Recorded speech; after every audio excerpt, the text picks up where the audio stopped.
रामनवमी, क्या ये सिर्फ भगवान राम का जन्मदिन है या इसके पीछे छिपा है एक ऐसा रहस्य जिसे आज भी पूरी तरह समझा नहीं गया?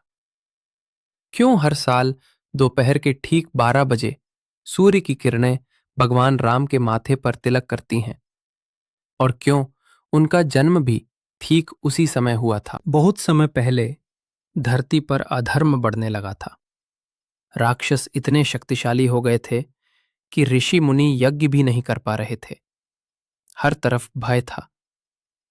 तब देवताओं ने भगवान विष्णु से प्रार्थना की, हे प्रभु, अब केवल आप ही हमें बचा सकते हैं। और तभी एक निर्णय लिया गया, ऐसा निर्णय जिसने पूरी सृष्टि की दिशा बदल दी। राक्षसों का राजा रावण, उसने कठोर तपस्या करके ब्रह्मा जी से वरदान प्राप्त किया कि कोई देवता, कोई असुर, कोई गंधर्व उसे मार नहीं सकता। लेकिन उसने एक गलती कर दी।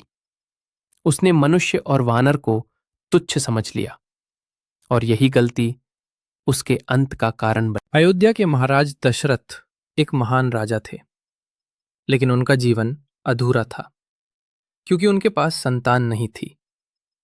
तब गुरु वशिष्ठ की सलाह पर उन्होंने पुत्र कामेष्टि यज्ञ कराया। यज्ञ की अग्नि प्रज्वलित हुई, मंत्रों की ध्वनि गूंजने लगी और तभी अचानक अग्नि से एक दिव्य पुरुष प्रकट हुआ। उसके हाथ में था सोने का पात्र जिसमें भरी थी एक रहस्यमयी खीर। क्या यह सिर्फ प्रसाद था या भगवान के जन्म का माध्यम? फिर आया वह दिन, चैत्र मास, शुक्ल पक्ष, नवमी तिथि, दोपहर के ठीक 12 बजे, जब सूर्य अपने चरम पर था। और तभी पूरे महल में एक दिव्य प्रकाश फैल गया। भगवान राम प्रकट हुए, लेकिन वो एक सामान्य शिशु नहीं थे। उन्होंने पहले अपने असली स्वरूप में दर्शन दिए। 4 भुजाएं, शंख, चक्र, गदा, पद्म। माता कौशल्या ने जब प्रार्थना की, तब उन्होंने एक छोटे बालक का रूप धारण किया। यह जन्म नहीं था, यह एक दिव्य प्राकट्य था। अब सबसे बड़ा सवाल, भगवान राम का जन्म ठीक दोपहर 12 बजे ही क्यों हुआ? और आज भी रामनवमी के दिन उसी समय सूर्य की किरणें उनके माथे पर तिलक क्यों करती हैं? क्या यह सिर्फ संयोग है या हजारों साल पहले ही इस क्षण को तय कर दिया गया था? क्योंकि राम सूर्यवंशी थे। आज अयोध्या में भगवान राम को रामलला के रूप में पूजा जाता है। 5 साल के बालक के रूप में उनकी मूर्ति बनाई है अरुण योगी राज ने, और ये बनी है प्राचीन कृष्णशिला से, जिस पर समय का कोई असर नहीं होता।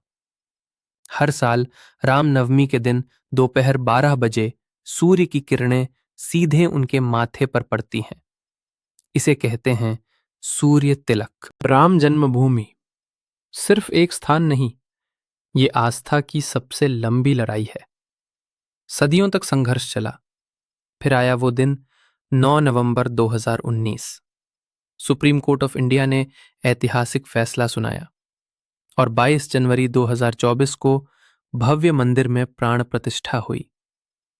रामनवमी के दिन भक्त व्रत रखते हैं, दोपहर में पूजा करते हैं, पंचामृत स्नान, फूल, प्रसाद और राम नाम का जाप, क्योंकि माना जाता है कि इस दिन किया गया जप सीधे भगवान तक पहुंचता है। रामनवमी हमें सिखाती है कि चाहे कितना भी अंधकार हो, सत्य और धर्म की जीत हमेशा होती है। जहां राम का नाम होता है, वहां हर भय खत्म हो जाता है। जय श्री राम।